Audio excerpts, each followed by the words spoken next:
Thank you for inviting me to the platform, and I'd like to thank the whole team behind the scenes who basically helped set up the entire platform. And a warm welcome to all the audience who joined, and also for the people who are going to see this later. So, again, a huge round of applause to the organizers. And with that, myself, I think Askar has given enough introduction about me, and I have been also a dev in the past. And today's session, I'm going to talk about we talk about AI, and then we're going to talk about smart component, specifically in .NET, going after .NET 6, and this is a recent release from Microsoft. And I'll also like to run you through some demos so that you can actually get your hands dirty right off the session, right? So with that said, I'd like to share my screen, and Oscar, if you could help me get my screen projected. Thank you. All right. So smart component in .NET powered by Azure OpenAI, right? What this means. To get started, right, a little bit of background. So if you look at .NET as, I mean, either we go for a Razor application or we go for MVC application in .NET, we're going to see that we're going to design a lot of forms. Either it can be a form of, to get some data points, and it can be a form to submit, the bug report as a developer, right? There are custom applications and there are cluster platforms which is used right now.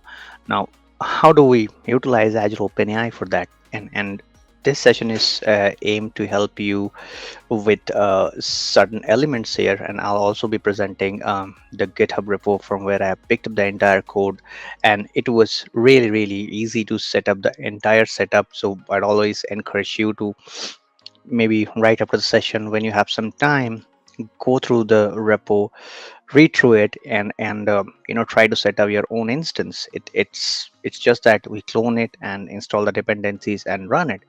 And I'll also try to explain bit by bit whenever there is a chance why we should go for it and things like that. So with that said, I will go to the next piece here, where, as I mentioned, I've been an author speaker, and I've just put a QR code for my LinkedIn profile if you're interested to connect, right? And and then we will jump on to the agenda quickly. So in the agenda today, right, we will understand like why we need smart components, like what's the purpose there, right? Do we really need them, or there, and what are the off the shelf offering available? And there are cases you would be able to utilize, write a single line of HTML code, and that's it, and those components are built in, and you just configure your OpenAI instance, or Azure OpenAI instance, and give the key, keep the URL of the deployment, and get going. And in this demo, people who are new to OpenAI, I'll also going to show you how you can actually set up your OpenAI instance and configure, and also what are the keys you would need, and what are the elements you would need to configure and get it going. So with that said, I think we'll start with the big why, right? So I'd say if anybody joined the chat, feel free to, you know, fit in the chat what you think is why before I get started. Maybe I'll just give like 5-10 seconds for you to kind of think about why do we need it, and how it's going to help us, right? All right, so I will just I'll let you continue guess, but I'll also continue here, right? That it's to accept heterogeneous input. Now what we mean by that, imagine that today's information, you have a .NET website, right? Therein you have a form, right? A registration form or something like this, and that is at times filled by the actual users, or maybe you receive a mail, okay, this is my details, like a big chat or big paragraph that has all the information within it, right? Let's say my name is so and so, and this is my age, and things like that, and things from there. Now if you look at things here, the inputs are going to be day by day heterogeneous. It is not that as simple as like we cannot expect throw a form to everyone and let them fill it up, right? Then accept this as a heterogeneous input.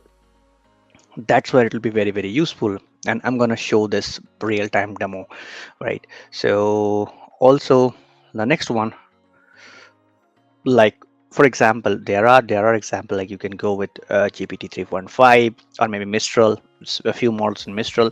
So technically you can choose your own models apart from Azure OpenAI within like any other models as well. And also you can go to local LMs if needed at times, right? If have something proprietary, and that gives you an edge or that gives you an advantage to choose your model. And when you choose your model, you also have a capacity or confidence that the data you're processing that stays in that model, right? That kind of surrounding is available to have that, right? And that kind of says another why here. um, it can be easily embedded with Azure AI, and when I say easy embedding, right, I'm going to show you few controls, and specifically we're going to talk about three controls which are out there and how useful they are, and they are very, very common controls, right? And it is just a configuration what you need to do. Then in that configuration, basically you should be able to run this, right? And it will start working. Next is obviously when you have a component, for example, imagine a case, right? You have written a text box, right? And you want to embed some AI feature or maybe AI chat completions or maybe AI completions and things like that to to render on the key down or maybe on a button click. So basically think about a dev cycle. Being a developer, you got to define the text box, you got to do the styling, you got to define the events like key down, press up key events, and maybe on a button click event you need to make a call to OpenAI and so on and so on. And on that you also need to make sure that you handle the exceptions and all those things. So everything is encapsulated in this control that gives you basically the fundamental idea or fundamental configure to confidence to use them without having to spend like weeks of effort to design a particular component for your entire development cycle. So that relates to faster development cycle, right? So that's something I would say the why is about, right? Next thing we're gonna see, to keep it very simple, what's included, right? What are the controls included? And obviously I think this will make more sense once we jump in to the demo piece of it and keep on looking at how easy it can be. Then but before that, let me show you the components. It's a smart paste, right? You can just smart paste to a form, right? It's a smart text area which will act as an auto completion whenever you're trying to write some things or query something, right? And also a smart combo box. So these are the elementary elements what you're going to get beforehand before you like start any development. And you can always embed them by downloading the right dependencies within your application. Right now it's, I think it supports MVC and Blazor, but obviously the community opens up for request for further things if you have a need, or you can also become a community contributor, writing your own code there if you want to have a control over there or have contributions over there, right? That something was about what's included. Now straight away we're gonna see how do we do that. So before everything, right, we're gonna see you have to set up your Azure OpenAI instance, that to make sure that you have an instance which can connect back and have this AI feature working smoothly for environment, right? So before that, the first step you're going to do is request for Azure OpenAI access, right? If people who are not familiar with OpenAI access, so let me try to get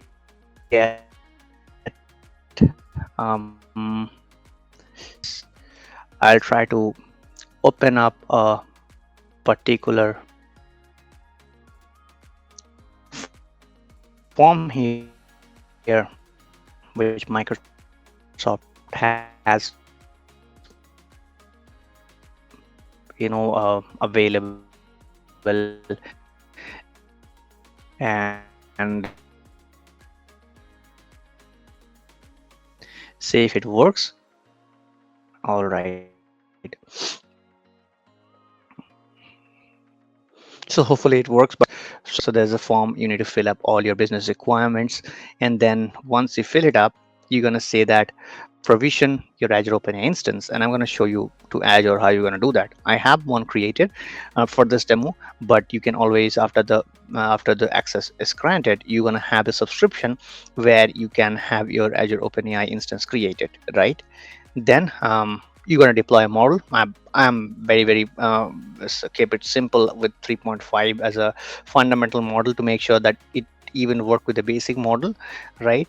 So that are the steps here. Now again, if I try to go back and look at the form, as you see here, as request access to Azure OpenAI service, and this is how it's gonna go there. You're gonna read everything carefully, and there's an email ID if you have any other stuff over here around teams and things like that.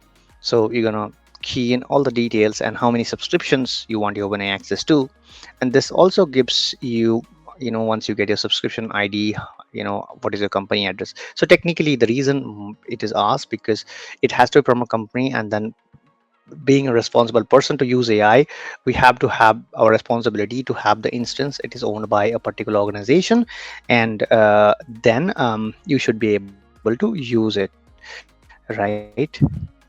And those are the rest of the like very fundamental details over here uh, with this, right? And this will also ask what are the kind of use cases you are going to see. Maybe you can select you want to do data fine tuning, and then you agree and a test, and then obviously improvement stuff and things like that. Now with that said, once you share this, right, you definitely, I mean, mostly receive confirmation that your AI instance is available to be created, and then I would say we will go to Azure and we will try to create something like an Azure OpenAI instance. So as you can see here, I have my instance created here, and that's just like another Azure resource to be created. Nothing very difficult to do here. So I have created my OpenAI instance here, and then if I click on that, and this is Azure resource, and then it will take us to the OpenAI Studio. If we go to deployment, so this is what it gives you, and then I would look at the left navigation here in the keys and endpoints, which I'll quickly skip before it loads. And then you got a key here, you got the endpoint, and these will be used in the application or in the demo wherever you are using a smart component. Next thing is you have to have at least one model deployed, so that this is your OpenAI instance. Now you can have multiple models, and you can have, let's say, one model at least. So I'll go to manage deployments, and the moment I click on that, right, if you see, it changes the URL to oai.azure.com, and once it goes there, and once it goes there, it's gonna load up all the deployments and available components, whatever you have within your Azure OpenAI instance. So as you see here, right, and I clicked on that, in the left hand side it has the deployment and still loading, but you want to see maybe one or two model what I have already configured here.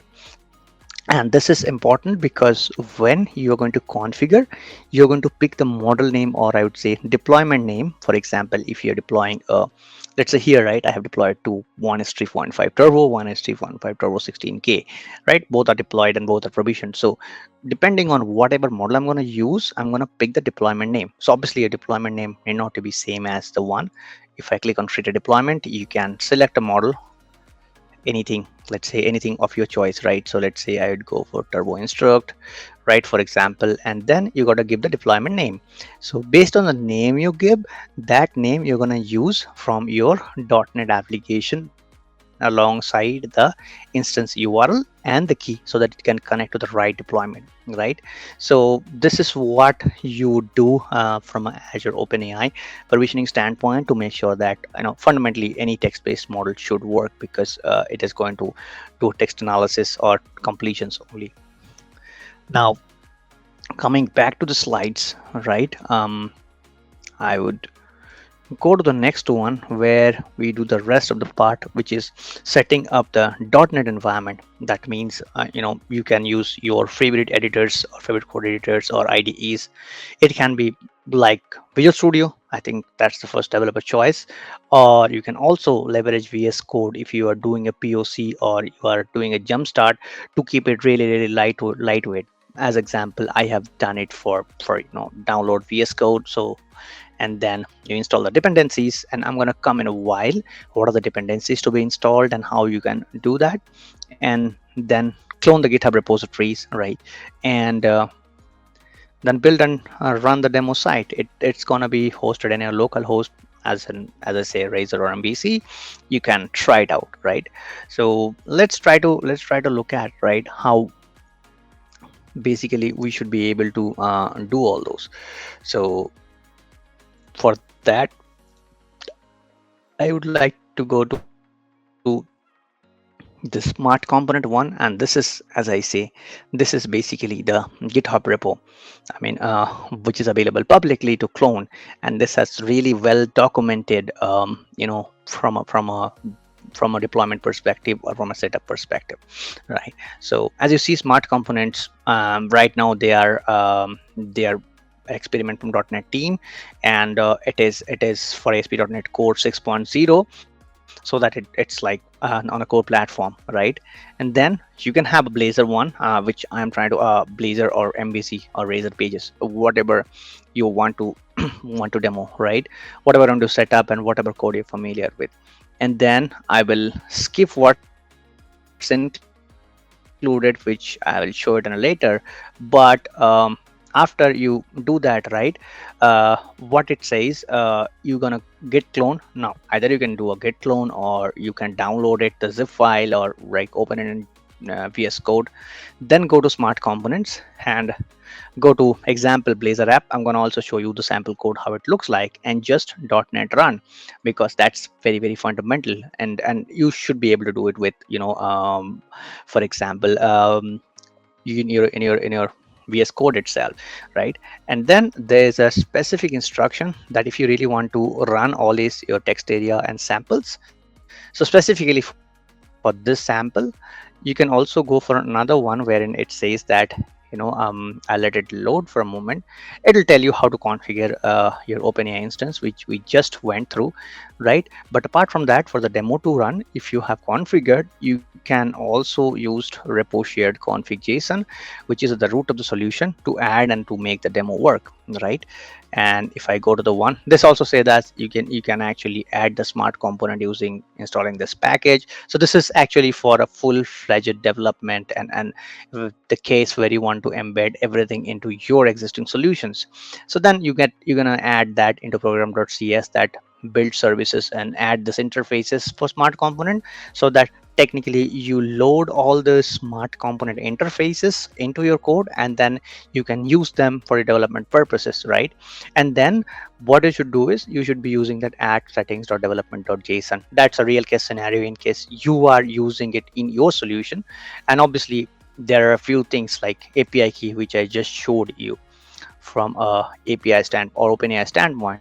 The deployment name, right, 3.5, GPT-3.5, GPT-3.5, 16K is what are the deployments I had. And then the endpoint, which is available, within Azure portal itself, right? And obviously you can, as you see, if you're not running Azure API QuickBit, you can run locals, and you can run other things as well if you are running something local, right? So fundamentally it is an experimented on 3.5 Mistral, Llama, Mixtral, all these options, right? Now coming back to this repo sharing, and with that said, let me try to open VS Code now. Wow. So now what I have done is, as I've shown you, right, I've just downloaded, or maybe I'd say cloned the whole repo, right? As you see, it is smart components main. And let me collapse the folder structure for a moment. And what is happening is, I'm in sample. So let me quickly show my console a bit up here. So what I did, I went to sample example. So I downloaded it, installed all the dependencies, and sample example Blazor app. and then .NET build. So because just to make sure that everything is in place, right? And then once builds are done with zero errors, zero warning, because obviously this is a keep code created by Microsoft.NET team itself, right? So obviously, and then .NET run. The moment I run it, it's gonna take a while, and then maybe depending on your local machine, but it's really faster. It's not at all that heavy. And as you can see, I have used VS Code itself, right? You don't need to use Visual Studio also. If you want to, if you're using, you're always good to have it. But in case you are maybe just starting something or you don't have the setup done, you can quickly do it with VS Code too. Then after I run it, it says it is hosted in localhost 5187, right? Now what I have also done right now, it is running because I wanted to keep the demo up. So let me get to that, and hopefully this is the one, right? This is the website which is coming as a demo. So what I was able to do, as you see here, right? This is one of the smart paste. This is the portal looks like, and then if I go to home, you have smart paste, smart text area, and combo box.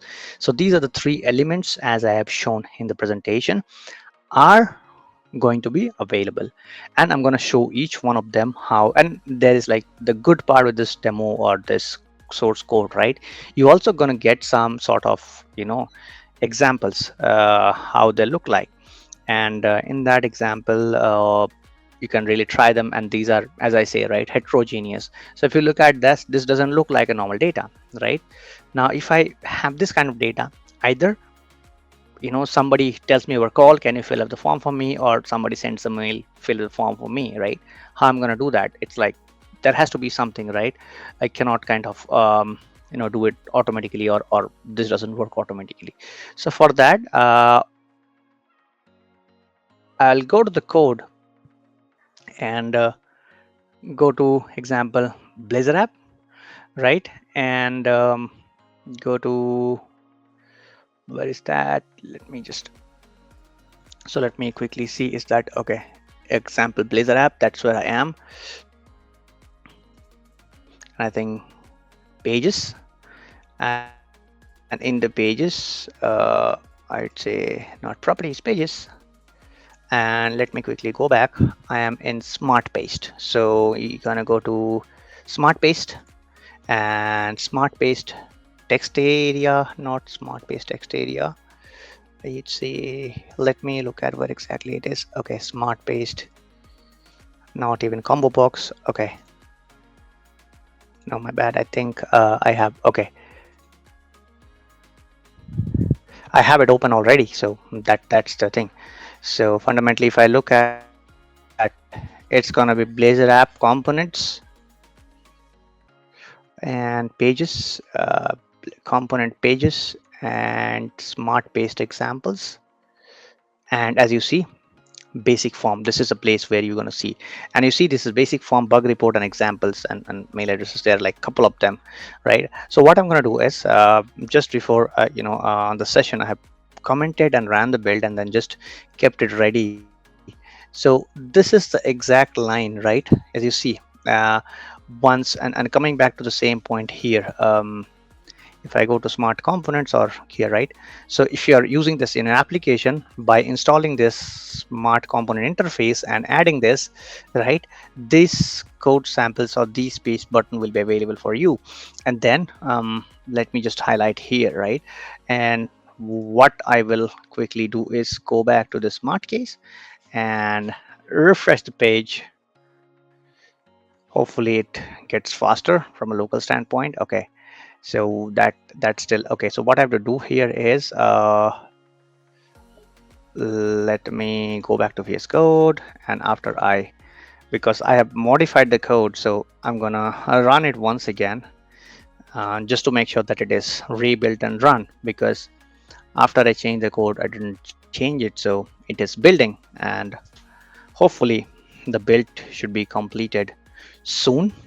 And once we refresh the page, we should be able to show the basic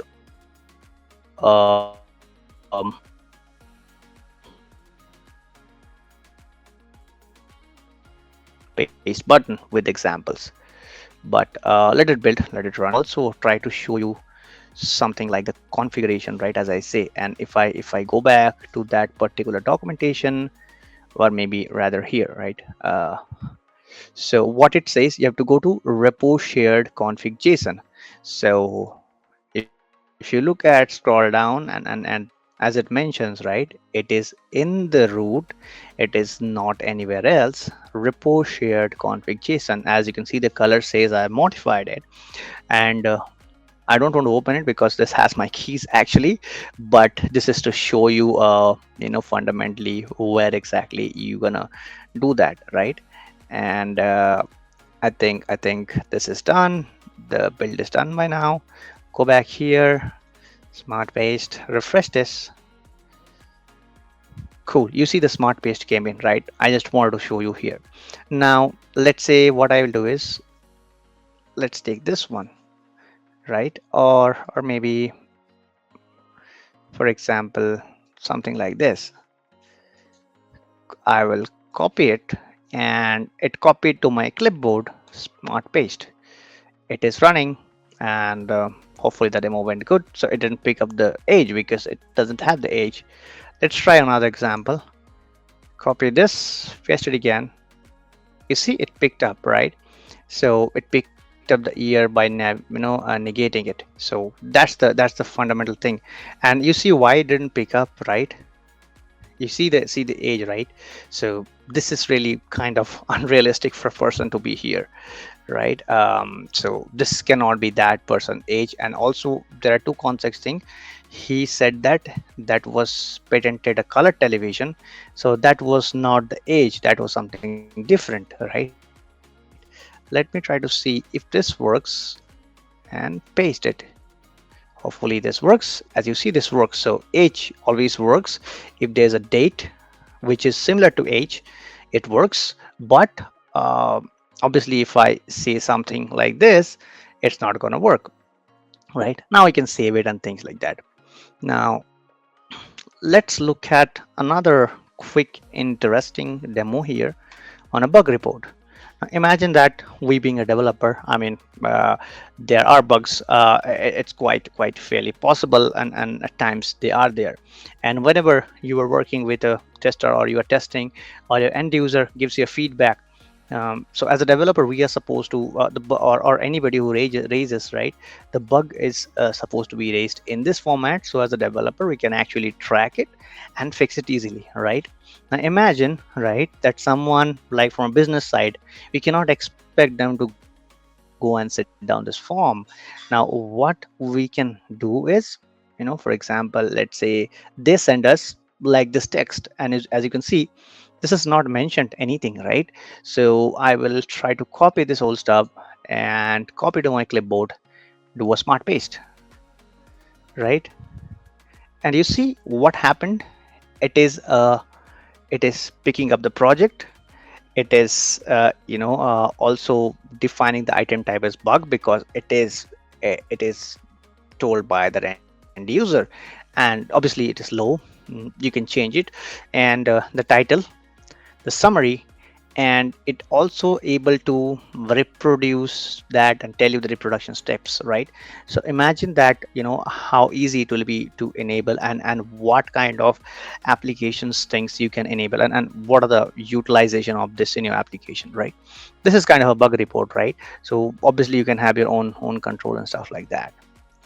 Now also to remember, let's look at the code for that, right? So we looked at bug report. So what happens, everything is in a div, and then let me go down and think. That's where the smart button is. So this is able to identify what are my native or respective other things are, right? And accordingly pass that information and get you the demo, and pass the information and accordingly paste it, right? Going back to another demo of mail addresses, right? So this is again a standard, any like you go to any website, or you are like asking something, ordering something, you're supposed to do that, right? Now if someone asks you to order it, right? So let's say you have the letterhead like this. All you're going to do is select the letterhead, right click, and then copy it, and then click on smart paste. So, and you can look at, right, it says write as to. It was not given any first name and last name, so it didn't do. It picked up the entire thing, and there's no. So that's mostly accurate, right?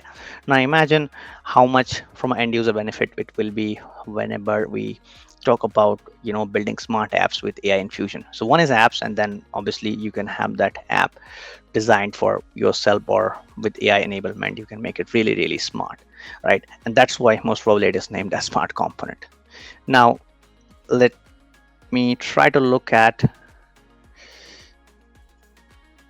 give me one quick moment, try to look at what else we have for demo, because or before that, quickly we'll go back to the slides. As I say, we are able to set it up, and then let's look at some of the options available. So we just saw smart paste, and this is a quick info, like I think we have pretty works, right?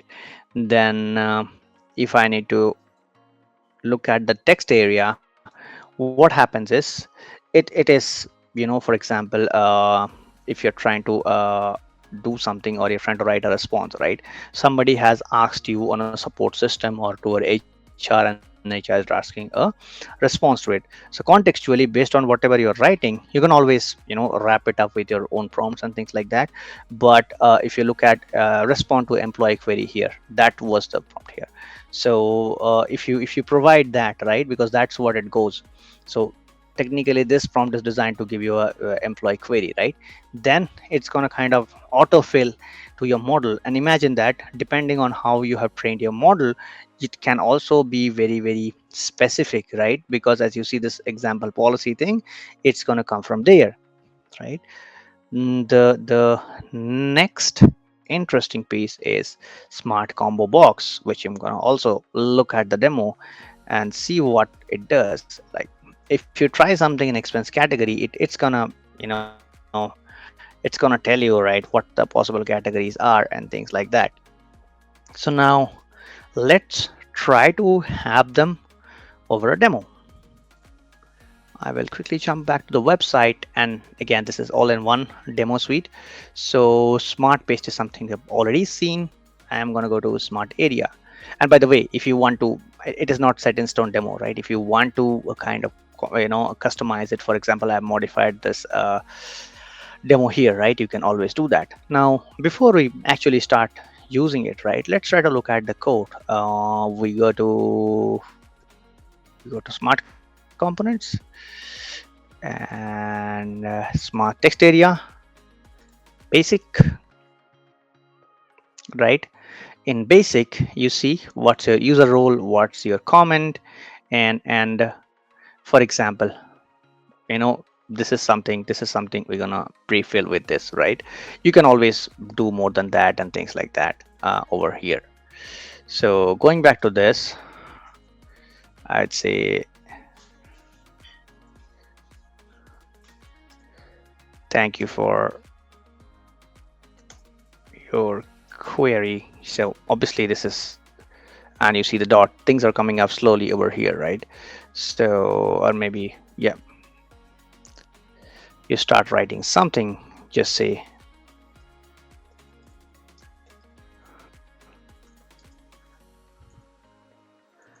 response, you can, yeah, you can. The moment I write you can, right, you say it is actually going there, right? And then if I go to the configurable piece, you can type the comment, you can say what maintainer of this open source, so what is the role, right? And these are certain things which you can, like, this is again a demo, so you can always preset some roles over here.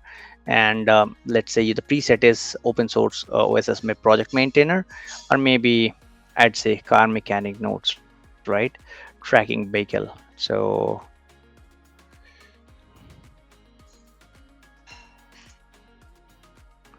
tire tread depth measured at 5 mm, something like that. It actually creates based on that preset. That's the, I mean, this configurable, you can keep it open for the end user, or you can leverage these parameters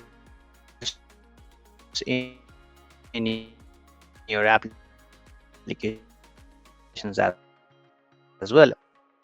Now if we try to look at the code,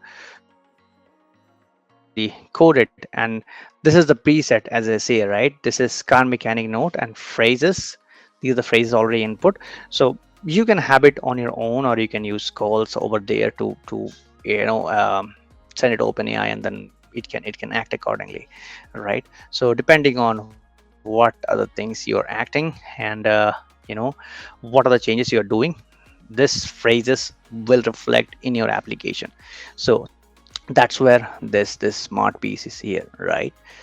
Now coming back to the next example here, you would go for a smart combo box, right?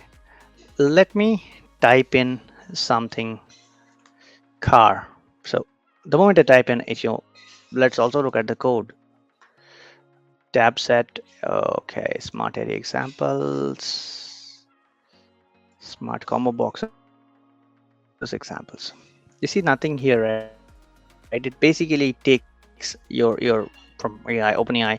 It understands with car what it can mean, right? So and this is like, as you see, this is not fixed. This is set of examples. So I would say mobile. So basically mobile means, if you look at it actually really did a big context search. It's mobile mean not your mobile phone. It can be in other category. It figured out, okay, if you are out, you're dining out, it did some home improvement and things like that. And same thing here, right? Issue level. So obviously like this, you can enhance your own smart combo box depending on what kind of things are there. So let me go to dining out, and all these things can be also available here, right? So technically these are the things you would be able to quickly utilize with the demo, right? And if I just try to look at the repo, right, it is quite well elaborated. And as I said, right, I have used the Blazor one. If you want to use MVC one, all works well. So right now these are the two things kind of supported, or I would say these are the two available option released for you to try out and utilize those in your application or any hobby project you're building, which is a cool thing to show that OpenAI can be embedded without even making a single line of code. This is just a HTML tag, right? At a very, very basic level.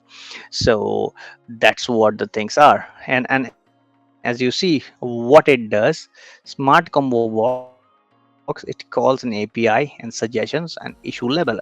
So similar to that, you can, and APIs are like, there are definitions inside that, right? So you can have your own stuff there. You can have your own customization, own smart combo box to build. It's an issue, or it's something like it's a expense category, or maybe you are working for organization that has a particular tags, right? You can always do tagging, and then you can behind the scene call a model which basically have pre-trained data and things like that. So with that, you will be really be able to make use of all these features here, right? Now that was a bit of the demo. Now coming back to the GitHub here, as I said, there are other few things. Once you're ready, you can have your own app, and I'm gonna click on both of these, and once they load, I'm gonna click on them to show you, right? And also Microsoft expects you to kind of give feedback, and this is the feedback.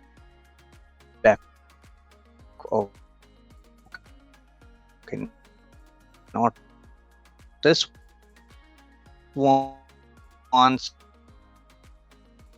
So I'm gonna, you can, and at the end, not but not at the end, but not the least one, you can always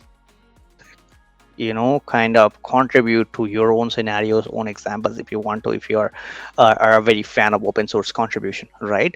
So and in addition, if you find something not working, right, so this is where you can, there are a few people use it. This tells that this is already being used by a lot of developers already, right? And then coming back to the getting started, if you want to have your MVC razor, as I say, right, you're just going to add this particular interfaces into your program.cs, so that when your program start, all these things are installed, and you're going to add the package before that. That should be all for your things, right? So just a quick recap, right? What you can do, add a smart paste that's going to recognize your heterogeneous text, either it is written in broken English or not formatted in a form input type, it's a paragraph or it's a very basic English, or not even written like, for example, if it is asking for age, this is no mention of age, but there's a date mentioned, so it's going to pick up and calculate that age, right? Then you can always use a text area wherein you can preset certain options, what to be fed in and things like that. And then you can have combo box to call to your APIs, and then what kind of combo box we want to use over here, right? And that should be it. So this is the example, as I say, right? You need to add that helper for smart component.ac.net core. As I mentioned earlier, this is a .NET core component, right? And also, if you want to do it on a Blazor one, you can run a new app, and then you can install the NuGet package, and or you can use the command line as well. And then after everything, you just again add the same piece of code here in your program.cs, so that it interface gets added, right? And obviously whenever you do that, you have to use your OpenAI backend configuration correct. And as I've shown, you got to get the OpenAI key. That can be one of the keys for your OpenAI instance. You get to get the instance URL, and then third thing, you're going to get the deployment name. And anytime you want to change something, you can also change those time to time to upgrade your applications and change your models, right? So that's basically the way to kind of go over there. And let me just look at, I have, you see here, this is where it is created by me. And then obviously this is a model, it works with even 3.5 as well, right? So with that said, I'll just quickly lastly summarize. In the samples, what you're going to do is you can use VS Code, download the dependencies, and maybe it's mostly the C# dev tools is what you need to install and make sure they are in place. And either you can clone and in your Git repo and then get downloaded, get started, or you can actually download the zip file, right, and then open it. And in the samples, you have all the details on the Blazor app and the MVC Razor app as well. So, and as you see, this is a standard structure of any application for the demo, right? With that, let me highlight. I mean, if you want to, this is totally optional. It's local embedding. You really want to do some sort of things from your local LLMs and things like that, you can always do that. And this is the sample code, and it's also available in the GitHub repo as well, right? Now obviously we would say, the demo we have seen a lot, starting from each and every component and things like that. And we have tried to rebuild as well. And that's what the demo is. And with that said, I'd like to thank you everyone uh, for joining the session. Hope you found the session useful, and maybe I will also try to open up the GitHub repo, which is, I would say, you can just look at as github.com and then smart AI .NET hyphen smart AI components. That's the repo here. So and that's where you can exactly get all the codes, and it's updated, right? So with that With that said, I would like to thank all of you for attending. Right, hope you found something useful. And also like to thank the organizers to make this event happen. So with that said, again, I wish you happy learning with Azure OpenAI, right? And keep deving stuff.